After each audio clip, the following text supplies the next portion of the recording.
আসসালামু আলাইকুম ভিউয়ার, আশা করি সকলে ভালো আছেন। আজকে আপনাদেরকে বলবো প্রাকৃতিক উপায়ে টিউমার বা লাইপোমা অর্থাৎ ছোটখাটো যে টিউমারগুলো আছে, চর্বির টিউমার, সেটি নির্মূল করবেন।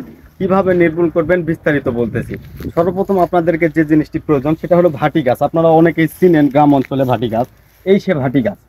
আপনাদেরকে করতে হবে কি, এই ভাটি গাছের কচি পাতা, দেখুন আমি কচি পাতা কিছু উঠায় নিচ্ছি। এরকম কচি পাতা উঠায় নিতে হবে। উঠায় নেওয়ার পর এটাকে বাটে বা রস করে সম্পূর্ণরূপে যদি পারেন তাহলে এই ভাটি গাছের শিকারে কিছু অংশ নেবেন, নিয়ে সেটা বাটে যেখানে যেখানে টিউমার মনে করেন এখানে টিউমার এখানে লাগাবেন। এটা কিভাবে লাগাবেন? প্রতিদিন দিনে 2 বার করে লাগাবেন। এটা 1 মাস লাগাবেন। আশা করি লাইপোমার সমস্যাটা আপনাদের নির্মূল হবে।